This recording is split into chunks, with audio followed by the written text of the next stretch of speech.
Selamat pagi. Assalamualaikum warahmatullahi wabarakatuh. Selamat jumpa anak-anakku. Hari ini kita akan membahas tentang agenda reformasi. Apa agenda reformasi? Reformasi adalah suatu masa di mana Indonesia mengalami setelah Orde Baru, Orde Lama dianggap jelek daripada Orde Baru, dan Orde Baru menganggap merupakan orde yang paling sempurna. Tetapi faktanya Orde Baru lengser. Setelah tanggal 21 Mei 1998, Orde Baru harus lengser digantikan Orde Reformasi. Secara harafiah, reformasi diartikan kembali, formasi tatanan. Jadi menata tatanan. Apa yang ditata? Yaitu ketatanegaraan. Hari ini kita akan membahas agenda reformasi. Agenda reformasi ada 6. 1. Adili Suharto dan kroni-kroninya. 2. Amandemen UUD 1945. Yang ketiga, penghapusan dui fungsi ABRI. Yang keempat, otonomi daerah yang seluas-luasnya. 4, yaitu supremasi, 4 atau 5? 5 ya, supremasi hukum. Dan yang keenam, yaitu pemerintahan yang bersih dari KKN. Baik, kita bahas satu persatu. Yang pertama, Adili Suharto dan kroni-kroninya. Apa maksud dari agenda itu? Yaitu di zaman reformasi ingin pemerintah reformasi mengadili Soeharto. Tetapi faktanya Soeharto sudah divonis sakit seumur hidup, sehingga beliaunya tidak dapat diadili. Tetapi untuk kroni-kroninya insya Allah tetap diadili. Bahkan putra partai yang paling disayang, Hutomo Mandalaputra, bahkan diadili dan sempat masuk penjara. Jadi untuk agenda pertama, Adili Suharto dan kroni-kroninya, sebagian terlaksana, sebagian tidak. Yang kedua, amandemen UUD 45. Apa sih amandemen itu? Yaitu merubah. Apa yang dirubah? Ya, isi-isinya. Maka itu MPR harus bersidang minimal satu quorum 3/4 mereka harus hadir, dan 50% dari yang hadir ditambah plus 1 harus setuju ada perubahan Undang-Undang Dasar 45. Apa yang dirubah? Yaitu pasal-pasalnya, terutama untuk jabatan presiden dibatasi hanya 2 kali.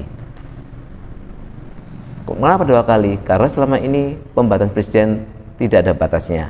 Memang presiden berkuasa selama 1 periode 5 tahun, tetapi tidak ada pembatasannya. Dan sejak ada reformasi dibatasi hanya 2 kali periode. Dan pemilihan presiden tidak langsung dipilih oleh MPR, tetapi oleh rakyat. Anak-anakku, agenda yang ketiga yaitu penghapusan dui fungsi ABRI. ABRI kan punya 2 fungsi waktu Orde Baru, yaitu fungsi sosial dan fungsi Hankam. Di mana sosial ada juga yang politik, maka itu ABRI dilarang ke sosial politiknya. Mereka harus ke pertahanan keamanannya. Dan alhamdulillah agenda itu berhasil. Agenda yang keempat, otonomi daerah yang seluas-luasnya. Selama Orde Baru, semua pemerintahan daerah tunduk pada pusat, tidak ada kreasinya atau kreatifnya. Maka itu untuk reformasi, pemerintah daerah diberikan kewenangan untuk berkreasi, menentukan apa yang terbaik untuk daerahnya. Karena Indonesia itu multidimensional, masyarakatnya, budayanya, dan sebagainya. Maka itu untuk otonomi daerah yang seluas-luasnya segitu banyak sudah ada hasilnya. Baik anakku, untuk yang berikutnya yaitu yang kelima, supremasi hukum.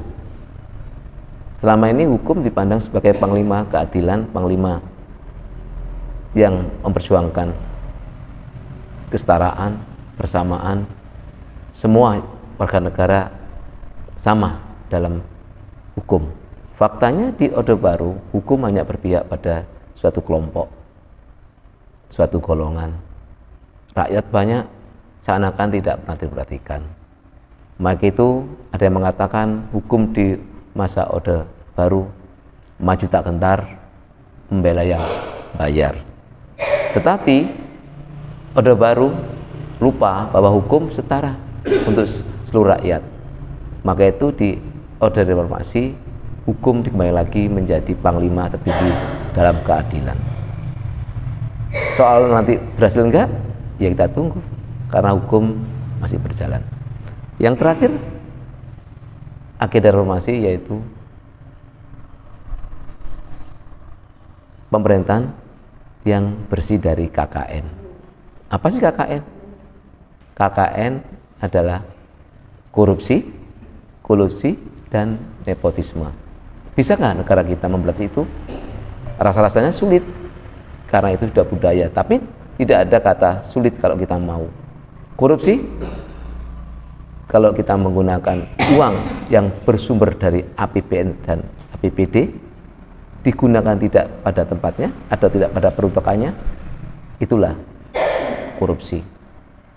Kolusi, yaitu kerjasama yang katakan saling berbohong, membohongi, atau kerjasama dalam hal kejahatan. Nah, maka itu untuk hal itu memang sulit karena melibatkan banyak orang, tapi tidak ada kata sulit kalau kita mau memberantasnya. Maka sampai sekarang untuk kolusi, ya seperti gunung di dalam lautan, kelihatan nggak nampak, tapi di dalamnya luar biasa kegiatannya. Yang terakhir yaitu nepotisme. Nepotis artinya kekeluargaan, semua bisa masuk, bisa diperhitungkan kalau masih ada hubungan kekeluargaannya. Dan itu mau nggak mau, memang sulit memberantas itu. Tapi untuk pemerintah Orde Reformasi, insya Allah bertekad memberantas itu. Anak-anakku, itu yang bisa saya sampaikan dari agenda reformasi.